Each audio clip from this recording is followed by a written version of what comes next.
বাঙালি খানায় সবাইকে স্বাগত জানাই। আজকে একটা কাতলা মাছের স্পেশাল রেসিপি করব। ছোট ছোট টিপস সহ আপনারাও খুব সহজে শিখে নিতে পারবেন।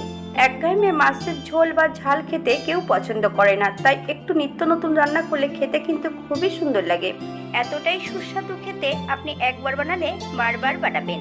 তবে আমার বাড়িতে কিভাবে কাতলা মাছের এই স্পেশাল রেসিপিটা তৈরি করা হলো, চলুন সেটা একবার দেখে নেওয়া যাক ভিডিওর মাধ্যমে। কাতলা মাছ রান্না করার জন্য প্রথমে আমি পেঁয়াজের বেরেস্তাটা তৈরি করে নেব। একটা কড়াইতে বেশ কিছুটা সাদা তেল অ্যাড করব। তেল গরম হওয়া পর্যন্ত অপেক্ষা করতে হবে। এই পর্যায়ে আমি 4টে পেঁয়াজের বেরেস্তা তৈরি করে নেব।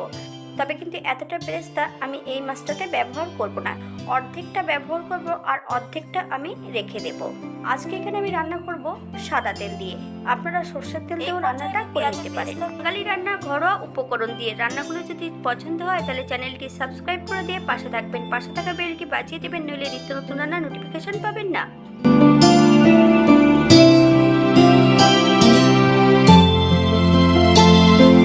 এই পর্যায়ে আমি পেঁয়াজের বেরেস্তাগুলো তেল থেকে তুলে নেব।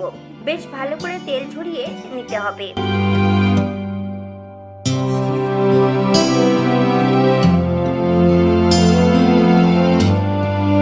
এখানে আমি 7 পিস কাতলা মাছ নিয়ে নিয়েছি। বেশ পরিষ্কার করে ধুয়ে রেখেছি। হাফ চামচ নুন আর হাফ চামচ হলুদ গুঁড়ো বেশ মাছের গায়ে ভালো করে লাগিয়ে নিতে হবে। নুন হলুদ লাগিয়ে মাছগুলোকে 10 মিনিটের জন্য রেস্টে রেখে দিতে হবে। আপনাদের যদি হাতে সময় থাকে তাহলে বেশি সময় রেখে দিতে পারেন। 10 মিনিট পর আমি পেঁয়াজ ভাজা তেলের মধ্যেই কিন্তু মাছগুলো ভেজে নেব। তাহলে কিন্তু খেতে কিন্তু বেশি সুস্বাদু হবে। মাছগুলো উল্টিয়ে পাল্টিয়ে বেশ ভালো করে ভেজে নিতে হবে।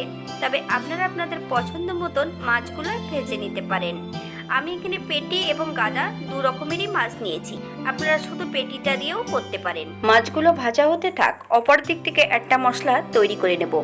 এখানে বেশ কিছুটা পেঁয়াজের বেরেস্তা নিয়েছি আর 25 গ্রাম টক দই বেশ ভালো করে জল ঝরিয়ে নিয়েছি। বেশ কিছুটা কাজু বাদাম, সামান্য একটু জল দিয়ে একটা মিহি পেস্ট তৈরি করে নিতে হবে।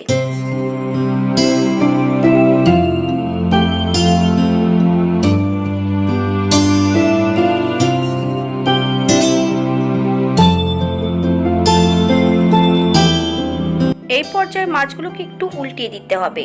তবে হালকা হাতে উল্টাবেন যাতে মাছগুলো ভেঙে না যায়। আমি কিন্তু এখানে মাছগুলো খুব বেশি ভাজবো না। আপনারা আপনাদের পছন্দ মতন মাছগুলো কিন্তু ভেজে নিতে পারেন।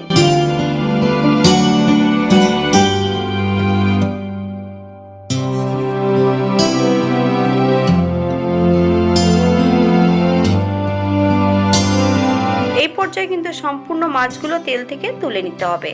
দ্বিতীয়বার মাছগুলো কিন্তু একই পদ্ধতিতে আমি আবার ভেজে নেব।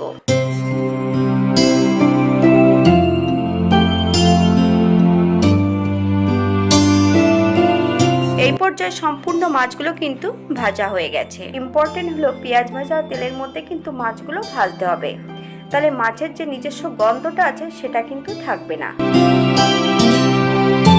একই তেলে আমি রান্না করব। ফোড়নে রেখেছি দারচিনি, এলাচ, লং। আমি 1 চামচ গোটা গোলমরিচ থেতো করে অ্যাড করেছি। এটা কিন্তু দিতেই হবে। ফোড়ন থেকে সুগন্ধ বেরোলে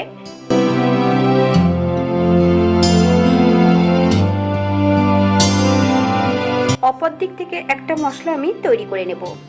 1 চামচ জিরে ধনে বাটা, 1 চামচ আদা বাটা, 1 চামচ শুকনো লঙ্কা বাটা, হাফ চামচ নুন, হাফ চামচ হলুদ গুঁড়ো। আপনারা স্বাদ অনুসারে নুনটা অ্যাড করবেন। 2 চামচ কাঁচা সর্ষের তেল। মশলাটা বেশ ভালো করে মিশিয়ে নিতে হবে।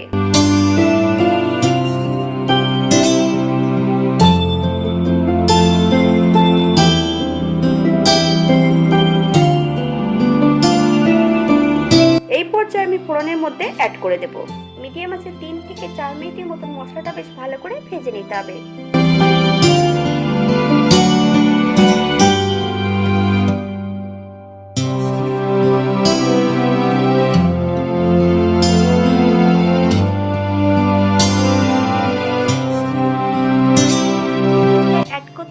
পেঁয়াজ ভাজা দিয়ে টক দই দিয়ে যে আমি মশলাটা করে রেখেছি সম্পূর্ণ মশলাটা অ্যাড করে দেব। তবে মশলাটা যখন অ্যাড করতে হবে একদমই কিন্তু লো ফ্লেমে।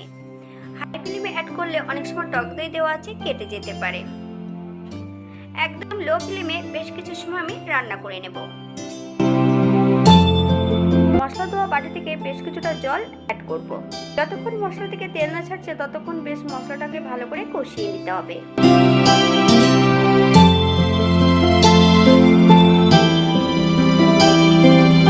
এই পর্যায়ে অ্যাড করব বেশ কিছুটা কাঁচা লঙ্কা। আপনারা যদি পছন্দ করেন তাহলে পরিমাণে বাড়িয়ে দিতে পারেন।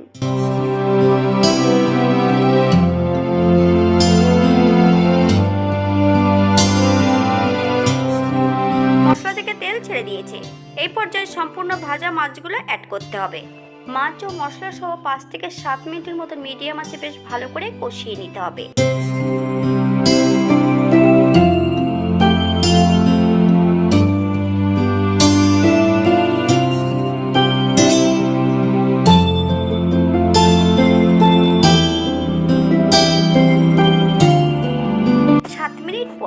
এই পর্যায়ে আমি 1 বাটি জল অ্যাড করব। তবে জলটা কিন্তু ঈষদুষ্ণ গরম হতে হবে। আপনাদের যতটা গ্রেভির প্রয়োজন আপনারা ততটা জল অ্যাড করতে পারেন।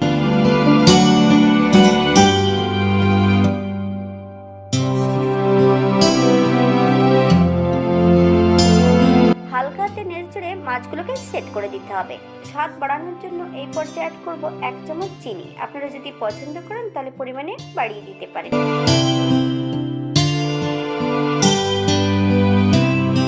5 থেকে 7 মিনিটের জন্য মিডিয়াম আঁচে ঢাকা দিয়ে রেখে দেব, যাতে মাছগুলো সেদ্ধ হয়ে যায়।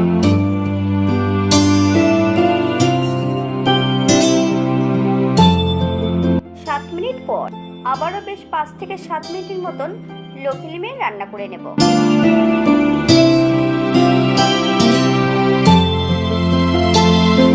পর্যায়ে আমি গ্যাসের ফ্লেমটা একদম লো করে দেব। 1 চামচ ঘি।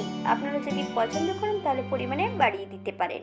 গ্যাসের ফ্লেমটা অফ করে দিয়ে 5 মিনিটের জন্য স্ট্যান্ডিং টাইম দিতে হবে। তারপর সার্ভ করব।